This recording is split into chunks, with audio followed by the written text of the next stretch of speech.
Hello everyone, welcome back to my YouTube channel. So in this particular video, we are going to discuss about management and its nature, right? So we are going to discuss what is management and what is the nature of management. So let's begin. So there is a famous saying by Socrates, which clearly says that a group of donkeys led by a lion can defeat a group of lions led by a donkey. So basically this particular quote is given in the context of leadership, right? And it also talks about a little bit about management, that even if you are a donkey, right? But if it a group of donkeys, but it is led by a lion, that means the person who is managing them really well, he can defeat a group of lion which is led by a donkey, because then the management will be poor, and in that situation they cannot win. And that's why it is important to understand what is management now. So what is management? Management is a process involving planning, organizing, staffing, directing, and controlling human efforts to achieve stated objectives in an organization. So whenever we talk about management, there are different functions of management, right? So in the management, we start with planning. Then after planning something, we try to organize resources. Then after that, we try to staff people. We need people for that doing all those things. Then there is a leader who direct them how to do the task. And then there is a controlling function which helps you to understand what did you write, where we were right, where we were wrong. So all these things come together to to make sure that the organization achieve its objective. Just to let you know that if you want to watch this video in Hindi, the link of the video is in the description. Okay, you can watch it from there. Moving on, management is an art of knowing what you want to do and then seeing it is done in the best and cheapest way. And this was given by Taylor. So Taylor was the father of scientific management. So he talked about that management is about understanding and knowing what you want to do, what exactly you want to, where do you want to go, what do you want to achieve. And then after that, try to understand what is the best possible way and what is the most affordable way to reach to that point. So it's very important. And since Taylor was into scientific management, his most of the theories was around efficiency and affordability, right? Right. We have to be efficient at a less cost. Management is a multi-purpose organ that manage a business and manages managers and manages workers and the work as well. So Peter Drucker clearly explained management as a multi-purpose organ. So he said it is a multi-purpose organ that not only just manages business but also manages people who are working over there. It could be managers, it could be workers, or even it could be the work which they are doing, right? So I have given you three different definitions of management just to make you understand that management is revolving around functions. Management is also under is all about doing things in the cheapest and affordable way. Management is like a multi-purpose organ where you need to manage workers, need to manage managers as well as the work. Now let's talk about the nature of management, right? And I'll try to give you the points first, and then I'll try to explain each and everything. The first thing is management is goal oriented. The second thing is management is universal in nature. Third is management is like an integrative force. Management is like a social process. Management is multidisciplinary. Management is a continuous process. And management is intangible in nature. So let's go one by one. The first point is management is goal oriented. What does that mean? That management has no justification to exist without goals. So whenever we talk about management, there is one word which will always be there, and that is called goals. We want to understand what we want to do, what we want to achieve, and that is what the goal is all about. And that is why management is always goal driven. It could be your individual goal, it could be a group goal, it could be an organization goal, but whenever there is a management, there is a goal. Next point is very important, that the basic goal of management is to ensure efficiency and economy in the utilization of human, physical, and financial resources.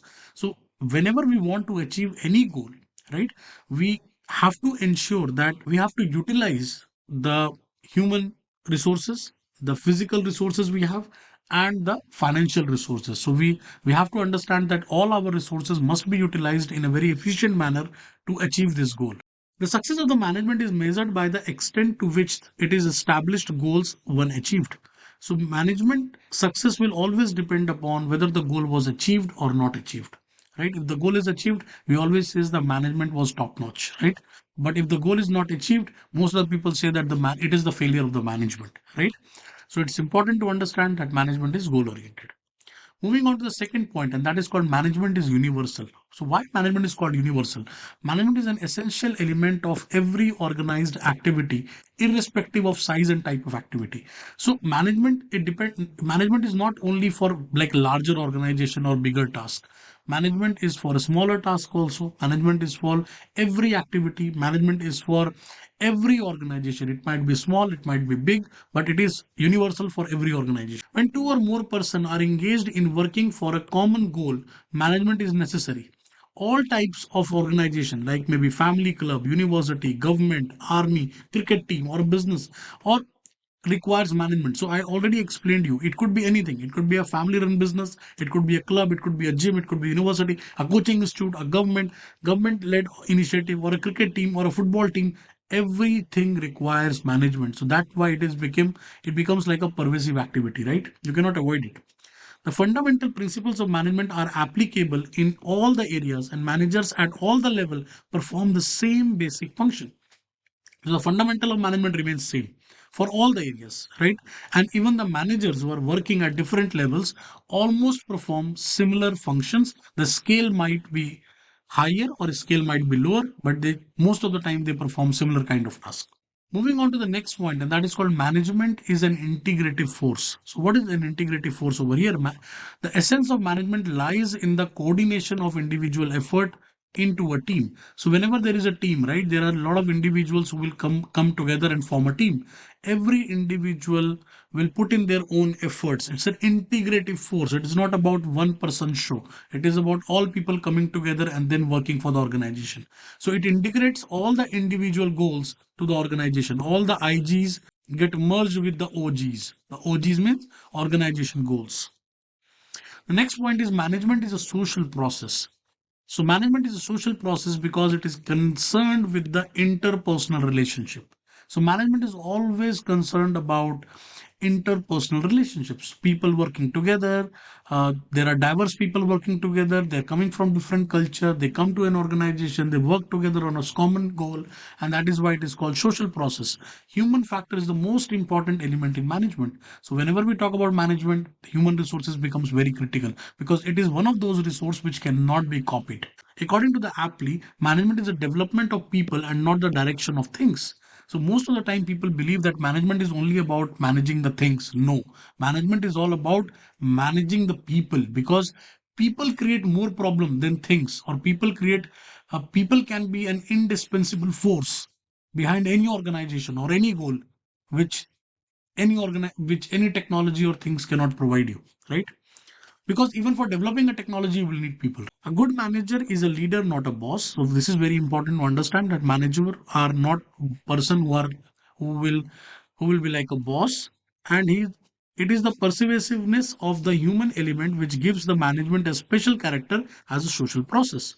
So as I told you, that management is something which is universal. Management is all about human. Management is all about working together. So that is why it is called as a social process.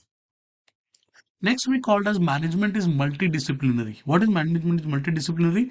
Management has to deal with human behavior under dynamic conditions. So it is not only about managing people. It is also about managing people in different conditions. Right? All the time, business will not be in the same condition. It depends now. So therefore, it depends upon the wide knowledge derived from several disciplines like engineering, sociology, psychology, economics, anthropology, etc. So management is not is applicable to every field, every discipline. Engineering also have management, sociology also have management, psychology also have management. And that's why if you're watching this video, you might be studying any XYZ subject, but you might have management as a subject, and that's why you're watching this video. So if you are, do let me know in the comment section what you are studying, right?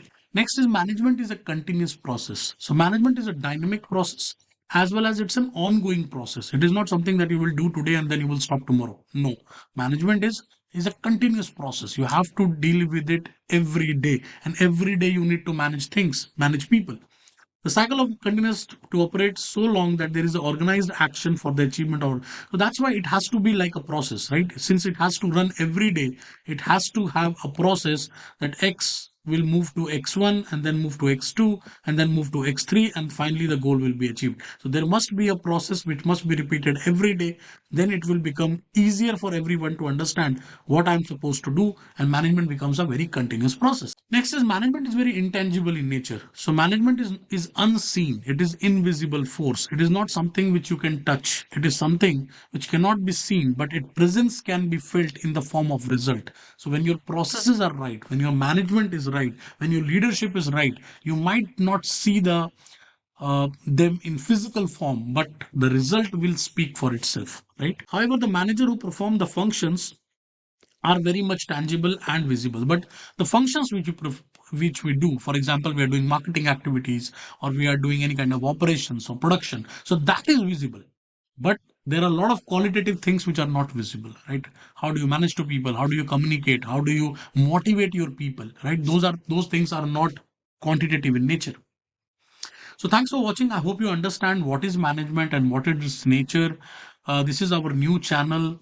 Do subscribe to it, right? I'm posting all my English content over here. If you want to watch this video into Hindi, you can watch it in the description, in the videos link in the description. And you can join my Telegram channel also, and you can download all my notes by the link in the description by joining the channel. So thank you for watching. We'll be meeting in the next video. Bye.